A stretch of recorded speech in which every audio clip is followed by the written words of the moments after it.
नमस्कार मित्रों, आज हम राजनीति विज्ञान के आधुनिक दृष्टिकोण पर प्रकाश डालेंगे।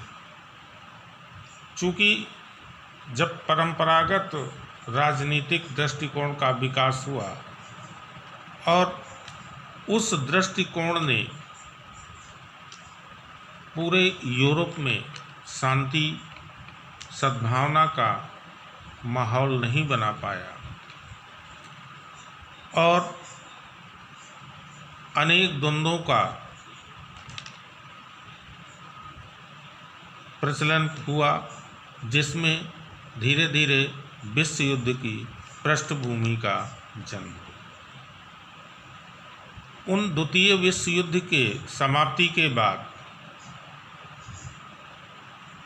कुछ विचारकों के मन में ऐसी परिकल्पना का जन्म हुआ कि जिस दृष्टिकोण का या जिस दृष्टिकोण को आधार बनाकर हम राजनीतिक प्रक्रियाओं का अध्ययन करते हैं, कहीं न कहीं उन प्रक्रियाओं में ही दोष है। और इसी क्रम में परंपरागत राजनीतिक दृष्टिकोण के विरोध स्वरूप आधुनिक राजनीतिक दृष्टिकोण का जन्म। आधुनिक राजनीतिक दृष्टिकोण में चूंकि परंपरागत राजनीतिक दृष्टिकोण के अंतर्गत केवल राज्य को प्रधानता प्रदान की गई थी, लेकिन परंपरागत दृष्टिकोण के बाद जब आधुनिक दृष्टिकोण आता है तो राज्य व राजनीतिक संस्थाओं की परिधि से ये क्या बाहर निकलता है, और जब बाहर निकलता है तो कुछ नई प्रक्रियाओं का जन्म होता है। यानी राज्य या राजनीतिक संस्थाएं, जो राज्य या राज्य से जुड़ी हुई जो संस्थाएं थीं, उस परिधि से बाहर निकलकर जब ये देखते हैं, विचार करते हैं, चिंतन करते हैं, तो इनको कुछ अन्य प्रक्रियाएं दिखाई देती हैं और यहीं से आधुनिक दृष्टिकोण का विकास होता है। आधुनिक राजनीतिक दृष्टिकोण में प्रक्रिया की प्रधानता है। परंपरागत राजनीति के अंतर्गत राज्य की प्रधानता है और आधुनिक राजनीतिक दृष्टिकोण के अंतर्गत प्रक्रियाओं की प्रधानता है, जिसमें मानव व्यवहार का अध्ययन किया जाता है। यानी उसमें राज्य कैसा होना चाहिए, राज्य को कैसे संचालित होना चाहिए, सरकार कैसे काम करना चाहिए, इन पर परंपरागत राजनीतिक दृष्टिकोण के अंतर्गत विचार किया जाता था। लेकिन जब आधुनिक राजनीतिक दृष्टिकोण आया तो उसमें आदमी सोचता क्या है, यानी उसकी सोच क्या है, किसी विषय पर उसकी सोच क्या है, उसी विषय पर दूसरे की सोच क्या है, इन सब सारी चीज़ों का अध्ययन जिस दृष्टिकोण के अंतर्गत किया जाने लगा उसको हम किस रूप में जानने लगे? आधुनिक राजनीतिक दृष्टिकोण के रूप में।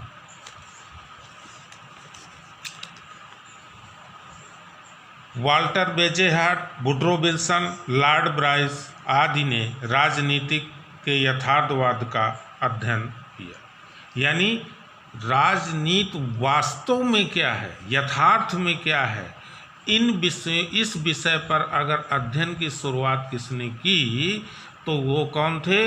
Walter Bagehot, Woodrow Wilson, Lord Bryce. इसके बाद जब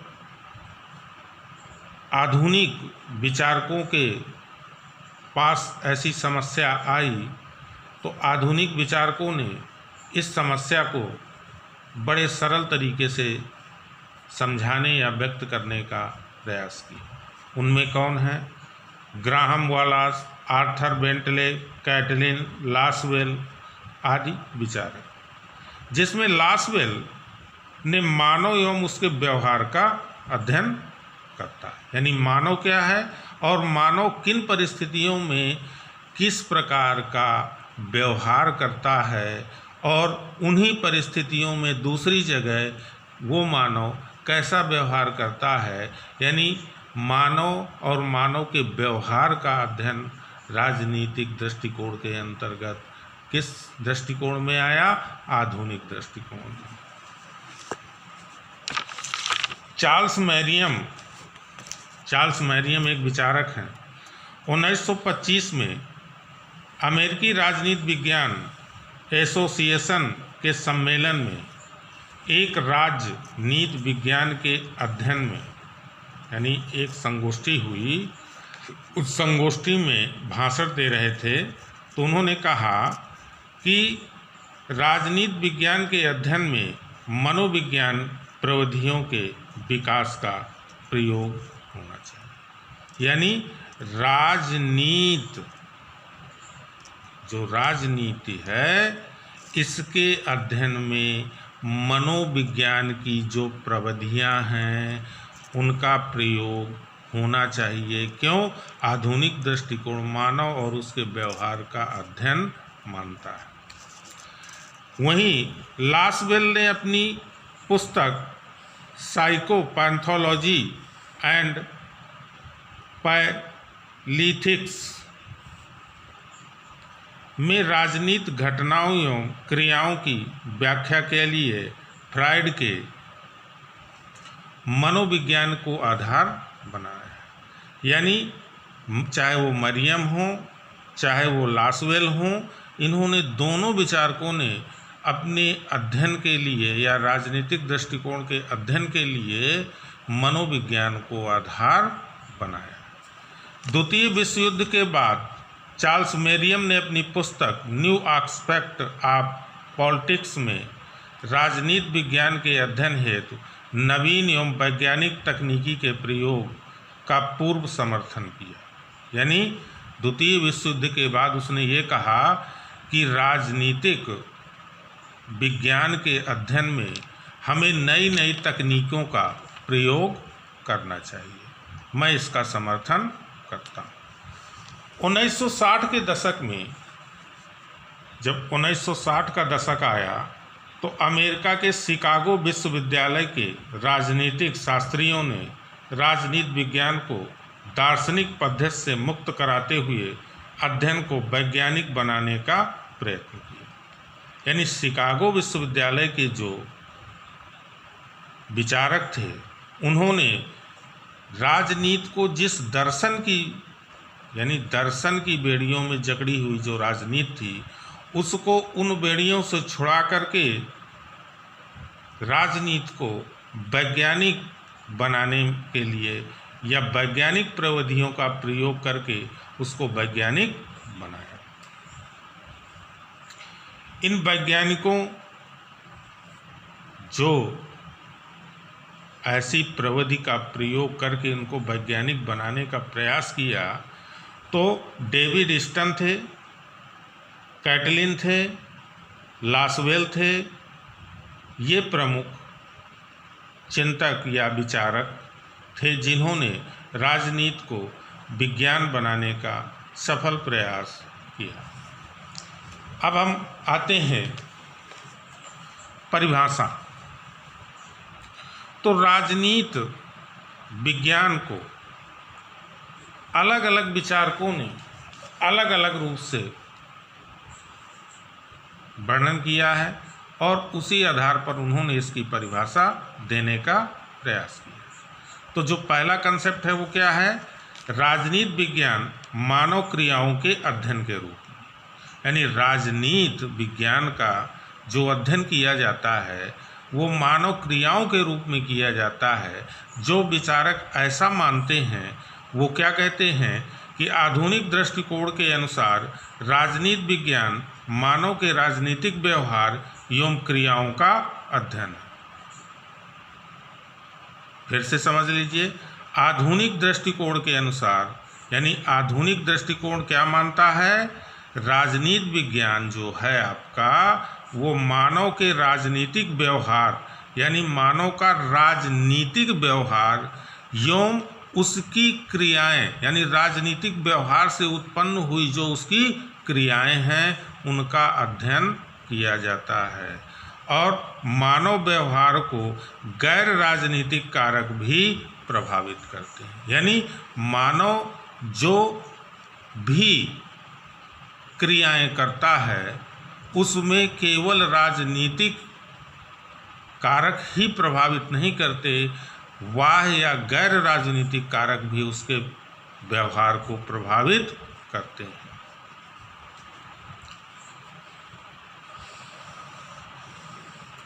और इन्हीं सब चीज़ों का अध्ययन किसके अंतर्गत किया जाता है? राजनीति विज्ञान के अंतर्गत किया जाता है। वहीं हरिंगटन राजनीति व्यवहारवाद शासन को मानव और उसके समुदायों के कार्यों की एक प्रक्रिया के रूप में मानते हैं या इसका अध्ययन करते हैं।